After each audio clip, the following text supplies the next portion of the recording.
Então vamos lá, pessoal. Para correção do exercício, então a gente vai ter que relembrar os conceitos principais do custeio por absorção. O custeio por absorção, pessoal, tem algumas coisas bem simples que a gente não pode esquecer. Então deixa eu colocar aqui. A gente está falando do custeio por absorção. O custeio por absorção, pessoal, eu tenho colocado alguns posts lá no Instagram e tal, tenho postado para vocês lá no Moodle também, as explicações mais simples do que a gente consegue entender sobre o conceito do custeio sem muita complicação. A princípio, a gente tem que relembrar o que a gente já viu sobre as terminologias, os comportamentos de custos, porque esses são os principais elementos que fazem a diferença quando a gente faz o custeio. Então, primeiro, pessoal, o principal elemento que a gente precisa saber para fazer o custeio é a separação do que, de fato, é custo frente ao que é despesa. Isso ainda pode ser alguma dúvida entre vocês, mas não deve ser uma dúvida por muito tempo, pessoal. Esse elemento aqui, a diferença entre os dois, ele é a mais simples possível. Então, a gente tem que sempre lembrar que quando a gente fala sobre um gasto que a empresa tem vinculado com a sua atividade principal, a gente vai chamar de custo. Então, ele tem vínculo com a atividade final da empresa. Por exemplo, se é uma empresa que tira fotos, tudo que envolver a atividade de foto, de fotografia, então ela vai ser a atividade final da empresa. Então, salário do fotógrafo, gasto com iluminação, equipamento, que mais? Aluguel de um espaço, enfim. Tudo o que for ligado à atividade final é custo. Sempre. Seja se a empresa ela tem a elaboração de um produto ou se ela presta um serviço. Então, tem vínculo com a atividade final? É custo. Não tem vínculo com a atividade final. Você percebe que vai ser uma atividade acessória, ela é auxiliar. Como, por exemplo, você tem a aguinha que o fotógrafo oferece para os clientes. Se bem que nesse caso é custo. Bom exemplo, inclusive. Deixa eu ver. Material de escritório. O material de escritório, ele vai ajudar o processo para o fotógrafo tirar foto, mas não é a atividade final. Então, se você comprou lá caneta, você comprou uma mesa para o teu escritório, você comprou... Enfim, tudo que for auxiliar a atividade final, então é despesa. Então, sempre o que for auxiliar. Então, o que for auxiliar vai ser despesa. Então, o que for auxiliar vai ser despesa. Isso é o ponto principal, porque depois, quando a gente consegue fazer essa distribuição, a gente tem que dar o foco, já que a gente está fazendo o custeio dos nossos produtos, a gente vai focar no que for da atividade final. Nesse ponto, que os exercícios têm passado para a gente é a gente diferenciar o que é custo direto do que é custo indireto. Custo direto, pessoal, é o que a gente consegue vincular diretamente com o produto ou o serviço que a empresa está prestando. Nesse caso, já que a gente está falando do mesmo exemplo de fotografia, imagine então que o custo direto vai ser então, por exemplo, antigamente, agora eu vou dizer que eu não faço muita ideia, mas digamos que seja os filmes, não sei se nem todo mundo aqui lembra. Então, antigamente, pessoal, as fotos de antigamente eram na base do filme. Então, você tinha lá um filme com 34 poses, 26 poses, 94 poses, não sei se todo mundo vai lembrar. Então, você comprava o filme, colocava na sua máquina e ia gastando até um limite. Assim que se acabava as suas fotos, você tirava da máquina, mandava revelar. Então, para cada vez que você ia fazer uma sessão de fotos ou alguma coisa desse tipo, você tinha que comprar um filme. Então, cada vez que você tinha a prestação de um serviço, você tinha que comprar filmes. E digamos então que você conseguia vincular por cliente. Então, o cliente A, por exemplo, fez 40 fotos. O cliente B, você sabe que o cliente B fez 30 fotos. E o cliente C fez 20 fotos. Opa. O cliente C fez 20 fotos. Então, você conseguia, pelo valor que você gastou com o filme no começo do mês, ou no final do mês, você sabia o quanto que foi para cada um dos clientes. O critério para você fazer a diferenciação entre clientes era justamente a quantidade de fotos que você teve para cada um deles. Então, 40 fotos foi para o percentual de 40 por, deixa eu ver, 40, 60 por 90 fotos que você tirou no mês, então 40 sobre 90 foi para o cliente A, 30 sobre 90 foi para o cliente B e 20 sobre 90 foi para o cliente C. Então você tem a proporcionalidade para cada um dos clientes. E isso já facilita para você fazer, então, o custeio mais direto possível por cliente. Então, o custo direto é que então você tem uma facilidade maior para indicar para qual cliente foi. Já o custo indireto é o critério que você tem que. Você já não tem um critério muito mais fácil. Então, aqui você tem uma certa dificuldade de rateio. E esse é um problema. Esse é o principal problema que a gente vai ter quando a gente fala sobre custeio por absorção. Porque o custo indireto, você tem que então achar um critério de rateio. Qual vai ser o teu critério para você fazer a diferenciação, por exemplo, da energia elétrica? A conta de energia elétrica, digamos que você fez as suas fotos em um estúdio. Então, as fotos de estúdio, você usou o estúdio para tudo. Você, você vai receber a conta no final do mês, veio lá, R$ 200 de energia elétrica. R$ 200 de energia elétrica, você tem que arranjar algum critério para vincular nesses 3 clientes que tinham aqui, cliente A, B e C. Esses foram os 3 principais clientes que você teve nesse período. Tá, mas veio R$ 200 de energia elétrica. Como é que você vai arranjar um critério para dividir essa conta de R$ 200 para cada um deles? Você pode, já que a gente usou esse exemplo aqui, você pode tentar utilizar esse mesmo exemplo de fotos aqui. Então, você pode imaginar que 40 fotos que você tirou para o cliente A, ela tomou mais tempo para você tirar essas 40 fotos. Então, você pode imaginar que nessa lógica, que o tempo de energia elétrica, então, foi proporcional à quantidade de fotos. Então, você usa a mesma representatividade que você teve para a sessão de fotos aqui, para a quantidade de fotos, você pode utilizar para energia elétrica. Esse foi o teu critério. Tá, mas então você percebe assim, não. Isso aqui não é critério bom o suficiente. Critério bom vai ser o tempo de trabalho. Então, eu quero analisar o tempo de trabalho que eu tive para tirar essas fotos. É o tempo de trabalho.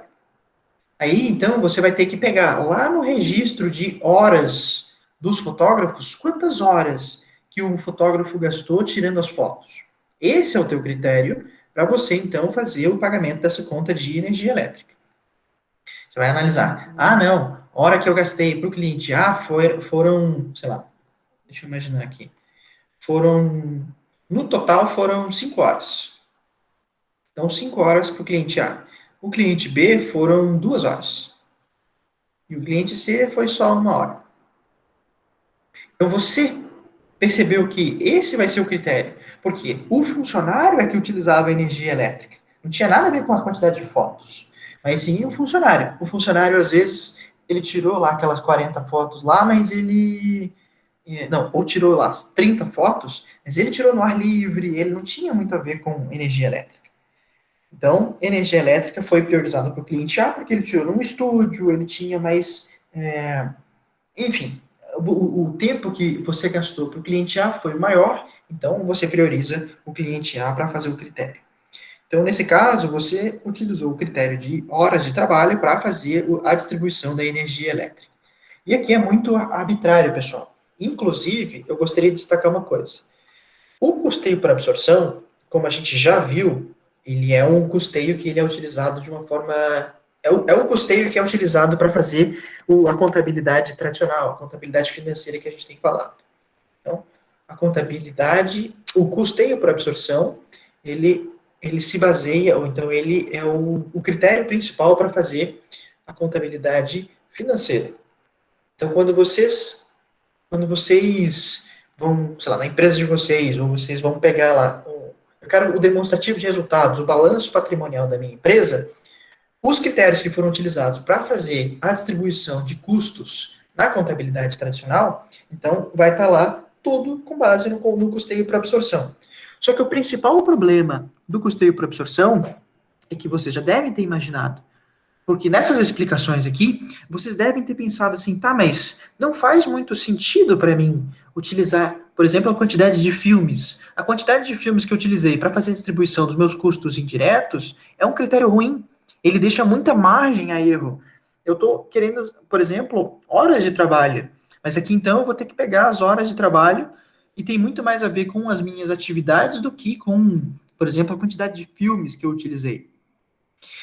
Então, aqui, você já vai ter um certo probleminha. O custeio por absorção, ele tem o principal problema deles é que ele não aproxima da realidade, é um critério muito vago. Se você não calcula as suas atividades na minúcia, se você utiliza como critério, por exemplo, a quantidade de filmes, você perde muitos elementos. Hora de trabalho, quando você faz o cálculo, ele talvez aproxime mais, ele chega mais próximo da realidade. Quando você usa esse critério, não. Então, você tem um probleminha natural do custeio por absorção, que é justamente essa aproximação da realidade. O que mais? Acho que é isso. Vamos tentar resolver essas atividades, então, e daí qualquer coisa a gente retorna nessa explicação. Tá, pessoal, primeiro exercício era um verdadeiro ou falso. Então, primeira afirmativa. Ao se adotar deixa eu tentar fazer isso. Então, ao adotar o custeio por absorção, somente são considerados custos do período os custos fixos e variáveis dos produtos vendidos, isso aqui é uma verdade. A diferença entre os custos totais incorridos e os custos dos produtos vendidos é evidenciada no estoque de produtos para venda ou estoque de produtos em elaboração. Isso aqui acho que eu não expliquei aqui. Pessoal, o que a gente está fazendo aqui, a ideia de separação dos custeios, dos custos, para a gente chegar, então, para a gente separar tudo que foi gasto dentro da nossa atividade final, e os custos, quando a gente faz aquela separação de custo e despesa, o que é custo e despesa, o que for custo, a primeira etapa do que a gente considera como custo, ele está fazendo a elaboração dos nossos produtos. Então, é como se o primeiro passo do gasto que você teve com a elaboração daquele produto é você levá-lo para o estoque. Então, o teu produto, ele finalizou, ele não foi vendido ainda. Então, ele está dentro do estoque e ele foi acumulado todos os gastos. Então, está lá no estoque. A partir do momento onde houve a venda desse produto, então a gente tem o que a gente chama de custo. Aqui eu tenho que separar custo de mercadoria, vamos colocar, custo de mercadoria vendida, ou custo de produto vendido, ou serviço prestado, tanto faz. Então, deixa eu colocar, despesa vai direto para a conta de resultado. Acho que teve um pequeno probleminha na internet, pessoal. Deixa eu retomar com a apresentação. Tá. Então, voltando, pessoal, o que eu estava mencionando para vocês era o seguinte.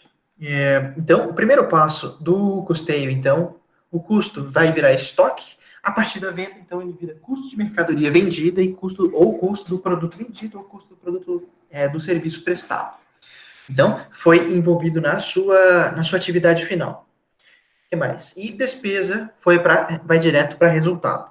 Então, a primeira etapa de um custeio é justamente ele chegar no seu estoque. Então, a diferença entre custos totais incorridos e os custos de produtos vendidos é evidenciada no estoque de produto para venda ou estoque de produto em elaboração. Como a gente viu aqui, estoque de produto, então, o que diferencia uma coisa da outra é justamente a venda. Se você teve venda, então você vai diminuir o teu estoque e vai aumentar o custo de mercadoria vendida. Então, você está acrescentando no critério de custo de mercadoria vendida, você vai tirar o que estava em estoque. Então, é como se você fosse pegando lá do estoque. Os produtos que saíram, eles são... então, eles viram custo de mercadoria vendida e daí você tem que fazer a baixa lá no estoque do que ficou de produtos. Então, o estoque diminui e o custo de mercadoria aumenta. Então, nesse caso, a primeira alternativa é verdadeira. Então, a diferença entre custos totais incorridos e o custo de produto vendido é justamente essa diferença no estoque. Então, o produto para venda e o produto em elaboração. O que mais? A segunda aqui. O custeio por absorção, além de ser critério legalmente exigido no Brasil, que é verdade, é uma ótima ferramenta de gestão de custos, pois evita distorções ao se distribuir custos entre diversos produtos e serviços, inibindo os desperdícios e outras ineficiências produtivas. Esse é o principal problema, que esse evita distorções ao se distribuir custos, esse é o problema. Deixa eu até destacar aqui. Aqui é que é o problema do custeio por absorção. E por isso que existem outros custeios além dele, né? Porque o custeio por absorção, ele justamente ele causa distorções. Como vocês devem ter visto aqui no exemplo, quando a gente utiliza, se a gente utilizasse esse critério aqui de filmes para fazer o custeio por o custo indireto, a gente teria problemas. Então, aqui, por exemplo, no exemplo que eu dei para vocês, deixa eu tentar pegar aqui. Então, deixa eu colocar os outros dois. Nesse exemplo de que a gente falava sobre mão de obra e matéria-prima, a gente está pegando os nossos custos indiretos e colocando como critério mão de obra. Será que então o quanto que eu paguei de salário para mão de obra é o meu critério então para fazer distribuição de energia elétrica, conta de telefone, aluguel? Não faz o menor sentido. O que a conta de aluguel tem a ver com mão de obra? Não faz muito sentido. Então aqui nessa alternativa a gente percebe que esses critérios para fazer distribuição do o valor do salário do funcionário, ou então o que você gastou de matéria-prima para fazer o custeio, não faz muito sentido. Então, causa distorções para o nosso custo indireto. Então, nesse caso, a alternativa é falsa, porque o custeio por absorção ele tem a tendência de causar distorções, não evitar distorções. Esse é o principal problema deles. Por isso que a gente tem o custeio variável e o custeio para atividades que a gente vai ver nas próximas aulas. A terceira alternativa aqui, pessoal. Todos os custos, sejam eles fixos ou variáveis, são apropriados à produção do período do custeio pleno ou por absorção. Entretanto, os gastos não fabris, as despesas, são contabilizados diretamente contra o resultado do período. E é exatamente a definição para o custeio por absorção. Então, essa alternativa também é verdadeira. Porque é exatamente a explicação do começo do que por que a gente precisa fazer o custeio por absorção, a diferença entre custo e despesa. A próxima alternativa. O custo da produção de uma mercadoria pelo sistema de custeio por absorção contempla os custos diretos de produção, mas não os indiretos. Então, ele contempla todos os custos. Essa é uma alternativa falsa. O método de custeio por absorção consiste na apropriação de todos os custos de produção, de forma direta ou indireta, ao serviço prestado, verdadeiro. Por esse método, a apropriação dos custos diretos é constituída de forma econômica e viável para o objeto de custeio, verdadeiro. Então, o custo direto é o que a gente tem a gente tem uma facilidade maior para chegar no resultado, ao objeto de custo, porque ele justamente tem uma facilidade maior para rastreio. A gente consegue rastrear mais facilmente para qual objeto de custo ele era vinculado. Então, a primeira pergunta tinha como resposta verdadeiro, falso, verdadeiro. Eram duas alternativas falsas, 3 verdadeiras. Pessoal, primeira questão, alguma dúvida? Alguma pergunta? Estava muito difícil? Pessoal, se vocês tiverem dúvida, perguntem. Aqui os conceitos, a gente vai, na maioria das vezes, eu vou só assumindo que vocês já sabem esse conceito. Mas se vocês ainda tiverem dúvidas sobre algum deles, perguntem. É importante perguntar para vocês daqui para frente não ficarem com dúvidas.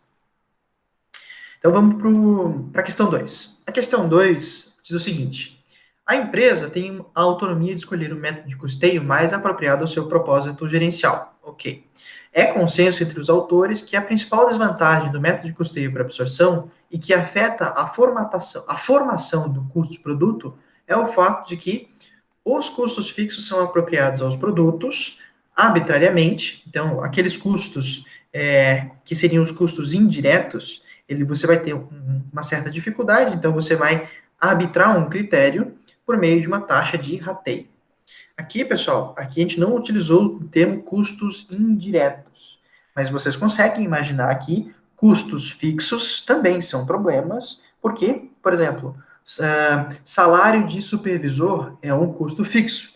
Então, você só vai pagar o salário no final do mês para todas as atividades que você teve do funcionário, só que você consegue rastrear facilmente ao objeto, ao trabalho, ao produto que você tinha? Não necessariamente. Então, o custo fixo ele também é um problema, porque você tem que criar um critério, nesse caso, tem que achar uma taxa de rateio. A alternativa B está errada, porque custos são separados das despesas, isso é uma verdade.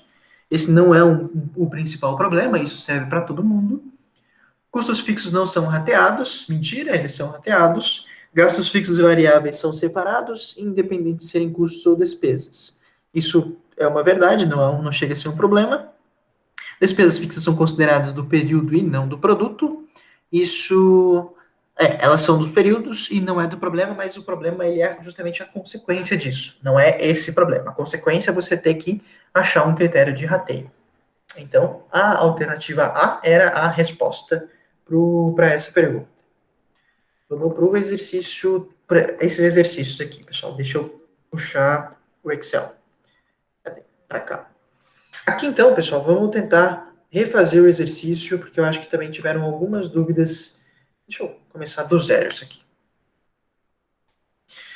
Vamos lá, pessoal. Então, essa primeira pergunta, essa atividade, ela pede para a gente, então, fazer o demonstrativo de resultados e acompanhar cada um dos produtos. A empresa tem doce de abóbora e doce de leite. Primeiro, então, a gente tem que fazer a separação do que é custo e despesa. Diferentemente do vídeo lá, pessoal, eu não coloquei na mesma ordem. Eu dei uma separada na ordem para vocês tentarem entender o que era custo e despesa. Mas eu acho que todo mundo conseguiu fazer isso. Por exemplo, manutenção de fábrica, mão de obra direta, energia da fábrica e matéria-prima são custos. É tudo vinculado à atividade final, que é justamente a preparação desses doces. Comissão dos vendedores e honorário da diretoria, então, são despesas porque não tem nada a ver com a produção.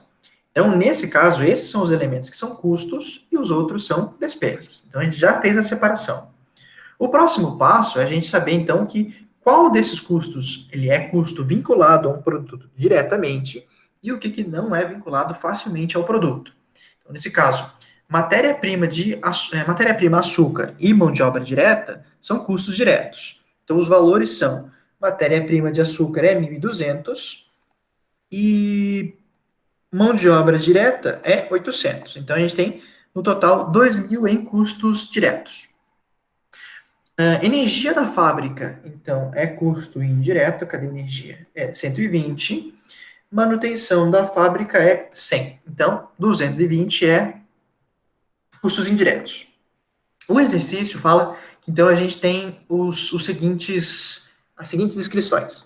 A distribuição para cada um dos produtos em matéria-prima é 33,33% é doce de abóbora, 66,67% é doce de leite.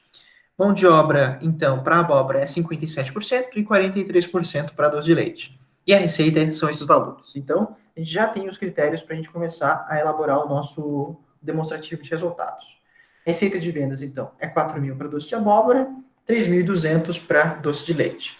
Aqui, pessoal, teve uma dificuldade um pouquinho para alguns alunos, então, custo de produto vendido, que no caso, ou mercadoria vendida, que tem a mesma ideia, então ele vai ser o somatório de todos os custos. Nesse caso, custos diretos e também custos indiretos. A gente não soma despesas, obrigatoriamente, né?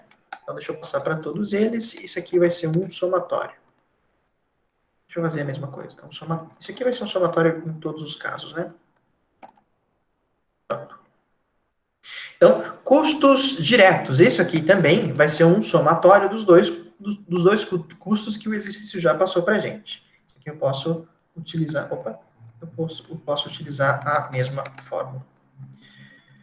Certo. Então, matéria-prima. Aqui, pessoal, a gente tem que utilizar a distribuição que a gente tem de matéria-prima. Matéria-prima, então, o valor era de 1.200. Deixa eu ver.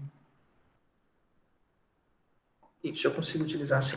Então, 1.200 e eu tenho que fazer a proporcionalidade. 33,33% é doce de abóbora. Então, 1.200 multiplicado por... Opa! A fórmula mudou, peraí. 1.200 multiplicado por 33,33, eu vou ter, então, o valor do meu... Quanto que foi específico para doce de abóbora. Então, eu sei que R$400 desse 1.200 foi para doce de abóbora na matéria-prima. Então, a gente já fez a proporcionalidade. Depois, se eu utilizar A mesma ideia, 1.200 vezes 66,67, que era o respectivo valor para doce de leite, eu tenho então que R$ 800 desse total de 1.200 foi para doce de leite. Então aqui eu faço a composição total do meu gasto que eu tive para matéria-prima. Então essa é a separação. Mão de obra direta, então, vai utilizar essa proporcionalidade que o exercício deu para gente. 57% para doce de abóbora, 43% para doce de leite. Então, eu vou pegar 57% e multiplicar pelo valor de mão de obra direta, que era de 800. Então, 800 vezes 57% vai me devolver o valor de 456, que era o valor de custo direto, e o valor de 344, que era o percentual de 43%, multiplicado pelo valor de 800, que me devolve, então, um valor final de 800, que é o total dos meus custos, meu custo com mão de obra direta. Então, assim, pessoal, eu faço a distribuição do que era custo de matéria-prima e mão de obra, e ambos são custos diretos. Deu para entender aqui, pessoal? Acho que é tranquilo agora, né? Deixa eu destacar esses dois. O próximo passo é a gente fazer, então, os custos indiretos. Custos indiretos, mesma coisa, é o somatório do que é custos indiretos que o exercício forneceu para a gente. Então, energia, deixa eu ver. Agora eu não lembro qual foi o critério que eu utilizei. Eu utilizei matéria-prima ou mão de obra, pessoal? Vocês lembram? Acho que foi mão de obra, né? Mão de obra. Legal, obrigado, Cleison. Então, aqui a gente tem que utilizar o gasto que a gente teve com energia da fábrica, vai ter que seguir a mesma proporcionalidade da mão de obra, 57% para doce de abóbora e 43% para doce de leite. Então, eu vou pegar a energia da fábrica, que era 120, multiplicar por 57%, vai me devolver o que é relativo a doce de abóbora. Se eu faço a mesma coisa para doce de leite, eu tenho o valor de 51,60%. Então, mão de obra relativa a doce de leite, multiplicado por energia da fábrica, eu tenho o total de 120 e a distribuição para cada um dos produtos.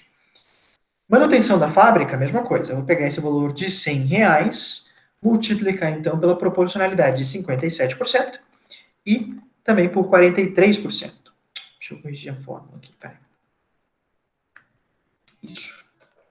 Isso, então 57 foi para doce de abóbora, 43 foi para doce de leite. E assim, pessoal, a gente fecha o nosso exercício com relação aos custos. Então, o custo total de custos diretos para doce de abóbora foi, então, 856 entre custos diretos e indiretos, 1.144 entre custos diretos e indiretos. Deixa eu destacar esse aqui também, para fazer uma diferenciação. Legal. Agora, falta a gente só preencher o que o exercício já deu de vendas e taxas administrativas. Nesse caso, não tem nenhum critério de rateio, a gente só pega os valores de despesas. Despesas com vendas, comissão dos vendedores e despesas administrativas, honorário da diretoria. E dessa maneira aqui, o resultado a gente faz da receita de venda, a gente subtrai todos os custos e as despesas. As despesas aqui faltou um somatório. Isso. E fechou o exercício. Então, a gente tem a diminuição da receita, que era 7.200, que o exercício já deu. Eu subtraio custos de produção, que era 2.200, e também os custos, as despesas, que era de 3.750. Acho que é isso. Isso. E daí fecha, então, o resultado de 1.230. Ok aqui, pessoal? Alguma dúvida? Por enquanto não, professor. Aí fechou redondo, pelo menos. Legal. Bom saber. Certo. Pessoal, se vocês tiverem dúvida, perguntem. Qualquer coisa a gente retoma nesse exercício. Certo. Então, pessoal, o exercício era o mesmo exercício com diferentes valores. O exercício, então, pedia para a gente fazer a distribuição dos nossos custos indiretos. Só que era no valor de 20 mil, tá certo? Isso. Então, vamos lá. Seguindo a mesma lógica, o exercício, ele está querendo que a gente faça o rateio dos custos indiretos com base na mão de obra e também com base na matéria-prima. Para isso, a gente tem que saber o total de custos diretos e indiretos. Dos custos diretos, então, a gente tem lá custos diretos com chocolate. A gente vai ter que pegar o quanto que foi de matéria-prima para cada um dos produtos. Então, a gente tem que fazer a multiplicação, porque eles elaboraram, então, sorvete de chocolate. Essas 500 unidades produzidas, então, ela teve um custo de mão de obra de R$ 3 por unidade. Então, 3 vezes 500, a gente tem um total de chocolate de 1.500. Se a gente tem 9 de matéria-prima pela quantidade produzida, então a gente vai ter, deixa eu fixar aqui, esse aqui, fica mais fácil. Então, 9 multiplicado por 500 peças produzidas, então 4.500, isso me devolve um total de R$ 6.000 de custos diretos com chocolate. Eu posso até colocar aqui custos unitários. Então, 600 dividido por um total de 500 peças produzidas. Isso. Agora segue a mesma lógica. Então, o exercício ele vai se repetir para morango e creme, e a gente vai fazer a mesma coisa. Então, 3 multiplicado por 300 sorvetes de morango produzidos, então vai dar 900. E depois 11 de matéria-prima multiplicado por 300 produzidos de sorvete de morango, vai servir, então, os seguintes valores. Então, 900 com mão de obra para morango, 3.300 de matéria-prima para sorvete de morango.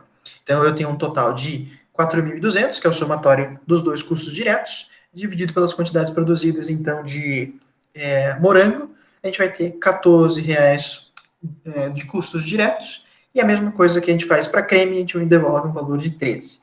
Percebam, pessoal, que aqui é um simples somatório dos nossos custos. Percebam que é a mesma ideia, né? A gente só fez um somatório total, achou esses valores totais, mas a gente também poderia fazer diretamente, simplesmente por fazer o somatório deles.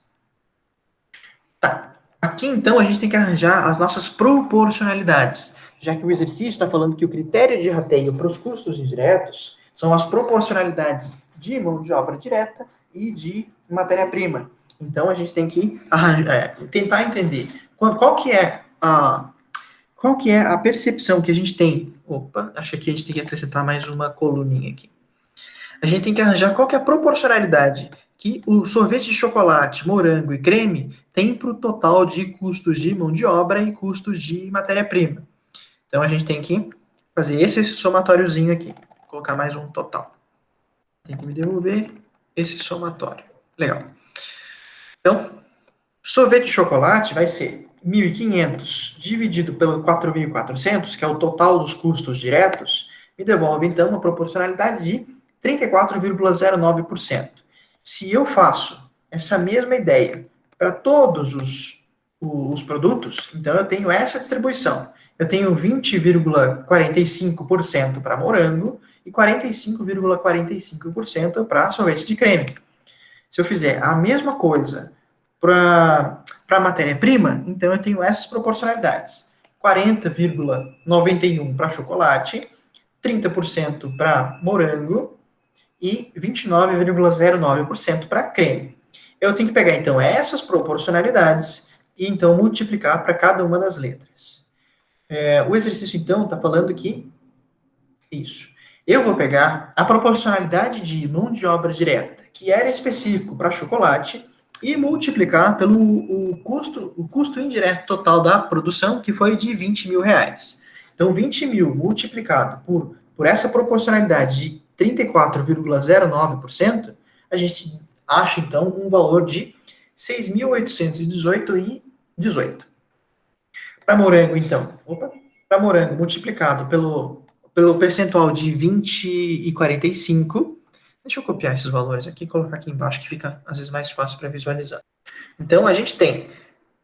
deixa eu colocar o valor de 20 mil aqui, para também ficar mais fácil para visualizar. Então, 20 mil vezes 34,09 é esse valor de 6.818. 20 mil vezes 20,45 me devolve o valor de 4.090. 20 mil multiplicado por 45 me devolve o valor de 9.090,91 centavos. Então, essa distribuição tem que devolver o valor total de, obrigatoriamente, de R$20.000, que é o total dos custos indiretos. Então, dessa forma, a gente resolve a letra A do exercício. A letra B é a mesma coisa, só que a gente vai utilizar, então, como critério de rateio, os valores de matéria-prima. Deixa eu colocar eles aqui embaixo. Então, valores e formatos. Na mesma ideia de 20 mil reais. Perfeito. Então, pessoal, aqui então a gente tem que arranjar um critério, pegar esses critérios de matéria-prima e multiplicar pelo valor de 20 mil, que me devolve então a proporcionalidade de 40,91% para chocolate multiplicado pelo valor de 20 mil dos meus custos indiretos, me devolve então o valor do rateio dos meus custos indiretos para chocolate no valor de 8.181,82. Em morango, que era de 30% de 20 mil é 6 mil reais para morango, e 29,09% multiplicado por 20 mil vai me devolver, então, um valor de 5.818,18. Mesma coisa, se eu fizer o somatório desses custos, vai devolver um valor de 20 mil reais. Então, a gente resolveu a letra A e a letra B na mesma lógica, então, do que o exercício pede. Específico para mão de obra e para matéria-prima. O que mais? Aqui, então, pessoal, a letra C, ele pede, então, qual produto você incentivaria a venda? Aqui, pessoal, ele é muito particular do que vocês acham que é importante. Vocês podem imaginar de acordo com qualquer critério. Vocês podem imaginar, eu quero promover a venda do produto que tem menor custo. Então, você vai priorizar, por exemplo, aqui daí a gente tem que fazer o cálculo, né? Mas digamos, você acha que vai ser o sorvete de chocolate. É o sorvete de chocolate porque ele tem o menor custo, ele provavelmente, se eu manter o mesmo preço de venda, vai me devolver uma margem de lucro maior. Beleza, ótimo, é isso. Resolve o exercício. Não, eu quero vender mais sorvete de morango, que eu tenho que priorizar ele porque ele é um produto que sai menos e eu acho que ele tem potencial maior, sei lá, enfim. Então você vai priorizar então o sorvete de morango. E aí vai. O critério que vocês utilizam, então, ele é muito particular. É o que vocês acharem mais válido. Só que nesse caso, você vai ter que tentar justificar isso de uma forma válida. No que eu fiz em sala de aula foi tentar, então, colocar uma justificativa com base nos custos. Então, por exemplo, deixa eu apagar isso aqui, que não vai ser importante. Então, eu fiz, por exemplo, eu juntei os custos com base nos critérios que a gente utilizou na letra A e na letra B. Então, deixa eu pegar o sorvete de chocolate, morango e creme. Acho que dá para colocar aqui embaixo. Então, a gente pegou custos diretos e custos indiretos. E um total. Então, total de custos diretos, a gente já sabe que foi de 6 mil. Deixa eu colocar por o custo unitário, então. É esse de 12, 14 e 13, respectivo, para cada um dos produtos. E os custos indiretos, então eu vou pegar esses valores aqui de 6.818, dividir pela quantidade de produtos que foram fabricados, ou que foram vendidos, que foram fabricados. Vou colocar o que foram vendidos, que acho que é o que eu coloquei no vídeo. Certo. Certo. Agora, seguiu a mesma lógica, vou fazer o somatório deles. Pessoal, o que eu estou fazendo aqui? Talvez isso acho que foi uma pergunta que vocês me fizeram durante a semana. Aqui, então, eu fiz o total dos meus custos unitários para cada um dos produtos. Então, eu peguei o total dos meus custos diretos e indiretos para chocolate, morango e creme. Para isso, então, custos diretos a gente já sabe, porque o exercício já deu, que são esses aqui. Então, eles não variam. Mas os custos indiretos, eles variam de acordo com o critério de rateio que a gente teve. Então, no critério da letra A gente tem custos unitários indiretos para chocolate, morango e creme nessa ordem de 17, 16 e 28. No total, então, eu tenho que o produto que ele vai ser com custos totais mais barato vai ser para o chocolate, que vai me devolver, então, o valor de 29,05. Morango vai estar com 30,36 e creme de 41,41. Nessa lógica, na verdade, deixa eu terminar as outras alternativas. Mas se você já tivesse um critério com base na mão de obra, digamos assim, né? Você fala assim, não, mão de obra para mim é o melhor critério, por isso que eu acho que então eu vou priorizar o sorvete de chocolate, porque ele vai ser o que vai me trazer melhor retorno com base nesse critério. Então, eu vou priorizar sorvete de chocolate de acordo com o critério de mão de obra direta. Se eu utilizasse o critério de matéria-prima como critério dos meus custos indiretos, deixa eu colocar aqui embaixo a mesma tabelinha. A única coisa que vai variar, deixa eu colocar esses valores aqui. A única coisa que vai variar vai ser justamente os custos indiretos. Então, eu vou pegar esse valor de 8.181,82, multiplicar, dividir, na verdade, pelo o quanto que foi vendido para cada um deles, e eu acho, então, esses valores. Então, de acordo com o critério de matéria-prima, eu tenho, então, que chocolate agora tem um custo unitário de R$ 32,45, e creme tem um de R$ 31,18 e morango de R$ 38. Então, pessoal, se vocês utilizassem o critério de matéria-prima como critério para incentivar a produção de algum produto, ou a venda de algum produto, no critério de matéria-prima, vocês tinham que incentivar, então, o sorvete de creme, porque nesse caso, então, ele vai ter um custo, o menor custo total unitário, e você, então, quer ter a maior margem de lucro, você utilizaria, então, você incentivaria a venda do produto de creme, o sorvete de creme. O sorvete de morango, então, em todos os casos, ele é o pior de todos. Que mais? Acho que é isso, pessoal. Então, vocês utilizariam como critério justamente os custos e vocês demonstraram para mim que, de acordo com cada um desses critérios, se vocês tivessem que incentivar um deles, vocês poderiam escolher entre eles. Vocês poderiam dizer que você incentiva morango porque você quer que diminua os custos. Então, você teria que você incentivaria aumentar as vendas dos produtos de morango para justamente diminuir os custos. Perfeito, não tem problema.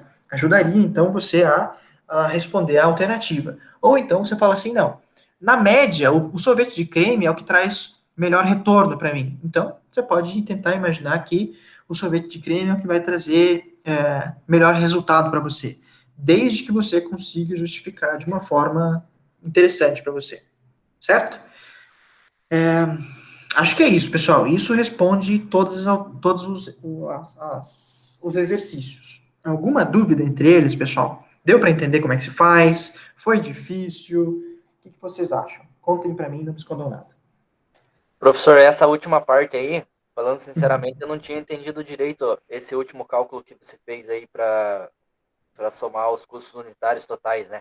Tanto que no trabalho e na atividade eu acertei todas as outras tabelas, mas essa última questão C aí do incentivo da venda eu acabei errando, porque eu coloquei que eu incentivaria a venda do produto sorvete de morango. E a perspectiva que eu usei para justificar o incentivo da venda se traduz no somatório dos custos totais, diretos e indiretos. Eu coloquei assim a resposta. O produto que deveria ter incentivo na venda seria sorvete de morango. A perspectiva usada para justificar o incentivo da venda se traduz no somatório dos custos totais, diretos e indiretos. Porque por mais que seja possível fazer o rateio e definir a porcentagem, os custos estarão conectados no resultado final da produção. Utilizando como base os rateios de mão de obra e também de matéria-prima, o sorvete de morango se apresenta com o menor custo de fabricação. Mas, assim, aqui a gente utilizou como critério os custos unitários, né? Aqui é uma coisa que o Clayson falou ajuda a gente a ter uma ideia, uma noção do que a gente tem que começar a analisar daqui para frente, pessoal. Porque, como a gente já mencionou, custos indiretos, a disciplina de gestão de custos, pessoal, ela justamente ela vai tentar auxiliar você a tomar uma decisão. Então, vocês estão criando critérios para tomar uma decisão do que vocês devem tomar quando vocês estiverem na empresa de vocês ou estiverem no trabalho de vocês. Então, chega algum momento que, digamos, o chefe de vocês fala assim, tá, mas eu preciso entender, então, o que eu preciso fazer para melhorar os meus custos?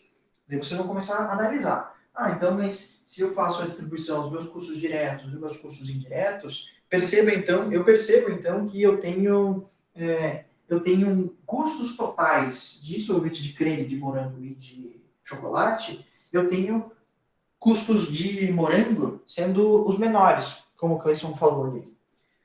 Só que daí você fez uma parcela da análise, né? Ela contribui em uma ideia. Você tem os valores absolutos. Você consegue ter uma ideia ampla ainda, né?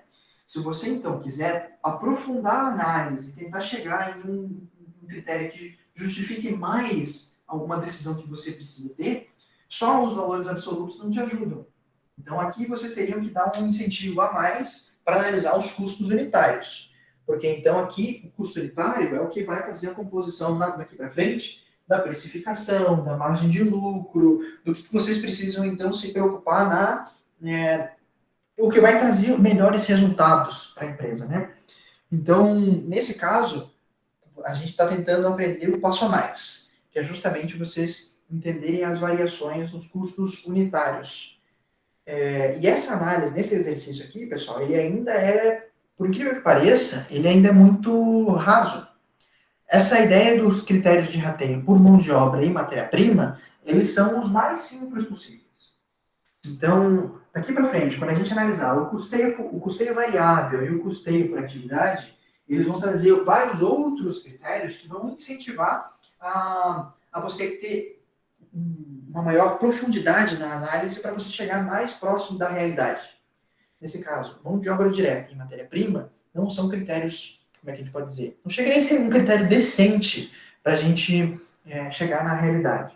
Por isso que a gente acrescenta outros dois critérios. Só que qual que é o principal problema disso, pessoal? Que o custeio variável e o custeio por atividade, eles demandam mais informações das empresas. Então, as empresas, elas têm que se aprofundar em custeio. E nem todas as empresas têm essa capacidade. Empresas pequenas, empresas familiares, ou algumas que, inclusive, não têm nenhum departamento de custos, não faz muito sentido elas terem essas informações. Por isso é que o custeio por absorção ele é muito utilizado no Brasil. O custeio por absorção ele é o mais simples possível e todas as empresas podem utilizar. Então, esse é o principal motivador para o custeio por absorção, inclusive, ser o mais utilizado na contabilidade tradicional, na contabilidade financeira, como a gente tem chamado na nossa disciplina. Então é isso. E eu espero que essas explicações, pessoal, ela vai dar um mote muito grande para a gente entender os próximos conteúdos. Inclusive, eu acho que hoje a gente não vai conseguir visualizar na nossa aula de hoje, mas a gente vai, na semana que vem, a gente vai tentar chegar mais próximo de melhorar os critérios do custeio por absorção com base no critério, no método de custeio por absorção por departamentalização. Então, a gente vai acrescentar mais um critério para a gente tentar chegar mais próximo da realidade. Então, você analisar os custos que você tem para a produção dos seus produtos de acordo com os departamentos que você possui dentro da sua empresa. Por exemplo, como a gente utilizou lá no exemplo da fotografia, você pode ter um departamento ou uma área, um setor de vendas. Tem o setor de vendas, tem o setor comercial, tem o setor de recursos humanos, tem o setor financeiro. Todos esses setores, por exemplo, eles têm alguma participação nos teus custos. Digamos assim, recursos humanos, eles podem gastar um tempo para fazer a folha do pessoal da produção. Então, quando eles estão trabalhando junto com a produção, estão envolvidos na atividade final, então aquele salário do pessoal do recursos humanos, eles têm que entrar, então, no cálculo do teu custeio. Então, você vai acrescentar mais um critério para você facilitar, então, aprofundar a tua análise dentro dos teus custeios. Então, próxima aula, a gente vai analisar, então, custeio por departamentalização. Inclusive, pessoal, eu tenho uma série de vídeos já, daqui para frente eu tenho vários vídeos. Custeio por departamentalização, inclusive, o exemplo que eu vou utilizar eu já tenho lá no YouTube. Então, se vocês virem lá na playlist que eu tenho lá no YouTube, vocês conseguem ver o próximo exemplo. Eu aconselho vocês, se vocês quiserem aprofundar, ou já chegar na próxima aula com, pelo menos, uma noção do que eu vou falar, vejam lá, eu mando para vocês no grupo do WhatsApp ali, para vocês, se vocês tiverem interesse em saber. Então, deem uma olhadinha, vejam todas as características, vejam o que muda para a próxima aula, e daí vão tentar dar uma fuçada ali em cada um dos pontos, com base no que a gente já viu. A tendência é que a gente só acrescente alguns elementos. Ok, pessoal? Então, a princípio, para mim é isso. Vocês têm mais alguma dúvida? Querem perguntar alguma coisa? O que vocês acharam do exercício? Estava muito difícil? Não estava? Tava tranquilo, né, pessoal? Esse exercício, ele dava um trabalhinho razoável, mas no final das contas, acho que todo mundo conseguia resolver ele com um certo esforcinho mínimo. Beleza, então, pessoal? A princípio, então, é isso. Muito obrigado pela participação de todos vocês. Se vocês ainda tiverem mais alguma dúvida, pessoal, perguntem. O canal de conversa para a gente é sempre aberto. A princípio é isso. Então, pessoal, bom descanso para vocês. Até a semana que vem e a gente vai conversar.